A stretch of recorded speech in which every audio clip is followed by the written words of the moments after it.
देखिए, बहुत दिन पहले आप सबों को एक मैं क्वेश्चन दिया था। चलिए मैं उससे पहले आप सबको कहूँगा, नमस्कार, मैं मंजीत। आज भारत का स्वाधीनता दिवस है।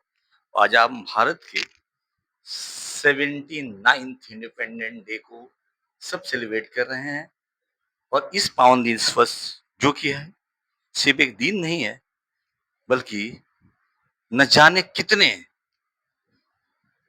योद्धाओं, वीर वीरांगनाओं के रक्त के बलिदानी का, उनके शौर्य का प्रतीक है। तो आज मैं उन तमाम वीर योद्धाओं को नमन करते हुए आज मैं एक शुभ कार्यक्रम कर रहा हूँ। अपना पोर्टल से, जो अपना यूट्यूब चैनल से, मैथ्स एक मोहब्बत, इस पे आप सबको को आज पहला प्रसारण मैं देने जा रहा हूँ। जिसमें मैं कुछ दिन पहले ही आप सबको कहा था कि एक क्वेश्चन पूछा था। क्वेश्चन था व्हाट इज मैथमेटिक्स, गणित क्या है? तो कुछ लोगों ने कहा सब्जेक्ट है, कुछ लोग कहा कि भाई मैथ्स मैथ्स है। तो अपने-अपने लोग अंदाज में अपनी बातें कहते हैं। बट मैं आप सबको बताना चाहूँगा कि आज मैथ्स होता क्या है? मैथ्स है क्या? मैथ्स ऐसा देखिए, अक्सर लोग कहते हैं मैथ बहुत डिफ़िकल्ट है। ऐसी बात नहीं है। डिफ़िकल्टी, कठिन और आसान कुछ होता नहीं है जी। करें और समझ में आ गई तो आसान है, करें और ना समझ आई तो कठिन है। तो देखिए मैथ्स क्या है? मैथ्स एक विषय है। ये तो बात सही है। जो प्रज्ञान झा ने कहा था कि मैथ्स क्या है? एक विषय है। तो भाई 100% एक सब्जेक्ट है। ठीक है? कुछ लोग क्या कहते हैं? एक हमारे दोस्त मित्र हैं जिनका नाम है अरुण सिंह, उन्होंने कहा था मैथ्स एक मोहब्बत है। तो बात सही है, मैथ्स एक मोहब्बत तो है। अब हमारे जैसे पागलों के लिए क्या है, मैथ्स एक मोहब्बत ही तो होगा ना। जिसके रोज़ी खाते हैं, जिससे सब कुछ चलाते हैं, तो वो मोहब्बत ही तो हो सकती है, और क्या है। लेकिन चलिए, मुख्य रूप से मैथ्स क्या है, यदि इसको आप समझेंगे तो मैं बताना चाहूँगा कि मैथ एक विषय है। Math is a branch of science which deals with any type of calculations. Math is a branch of science which deals with any type of calculation or prove it by any type of calculation are known as what? Maths. The branch of science which deals with any type of calculation or prove it by any type of calculation is known as maths or mathematics.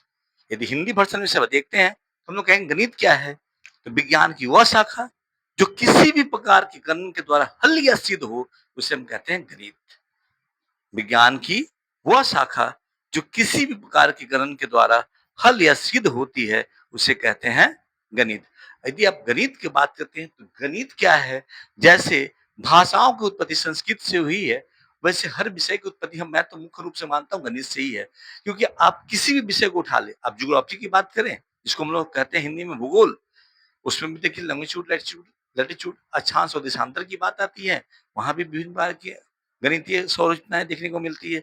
अब physics की बात करें, भौतिक शास्त्र की बात करें, वहाँ भी गणित, रसायन शास्त्र की बात करें, केमिस्ट्री की बात करें, वहाँ भी गणित, यदि जीव विज्ञान की बात करें, वहाँ भी गणित, यदि इतिहास की बात करें तो वहाँ भी गणित।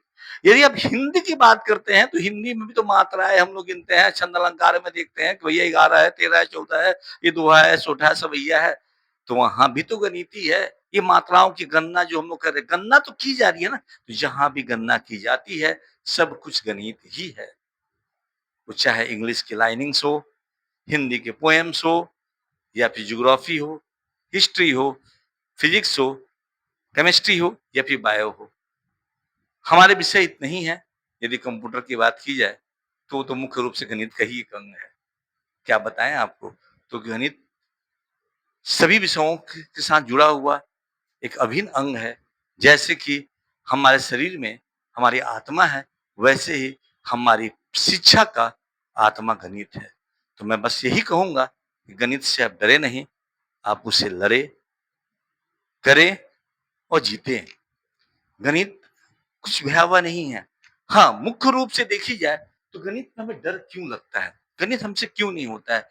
इसका मुख्य वजह है हमारा प्रैक्टिस और हमारा आधार, जिसको हम लोग कहते हैं बेस। जब आप छोटे क्लासों में पढ़ते हैं, तो आपके पास कुछ ऐसे भी गुरु मिल जाते हैं जिन्हें खुद गणित नहीं आती और वो आपको गणित सिखा बैठते हैं। अब वो ऐसा गणित सिखाते हैं आपको जो गणित आधारहीन होता है। उसे कोई आधार ही नहीं होता, कोई बेसलेस होता है वो। जब ऐसे गणित लेके जब आप आगे बढ़ते हैं तो आपको गणित समझ नहीं आती है।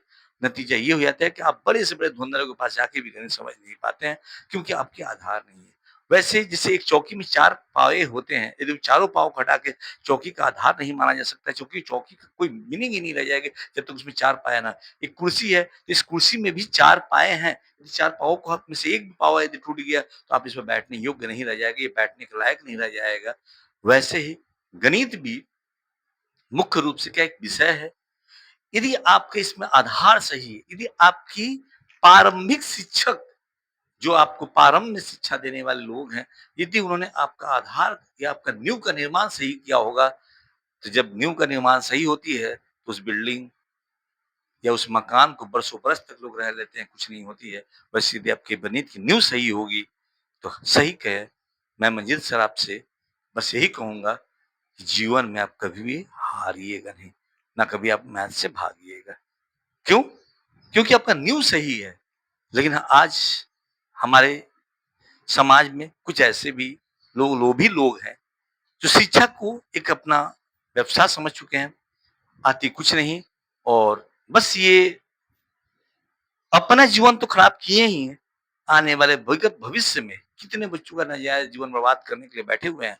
मैं इन तमाम लोगों को नमन करते हुए बस यही कहूँगा कि हे गुरुवर, ठीक है, आप यदि अशिक्षित है, यदि आप में शिक्षा का लेस मात्र कमी है, तो पहले आप उस शिक्षा को ग्रहण कर लें और सही बच्चों को सही शिक्षा दें।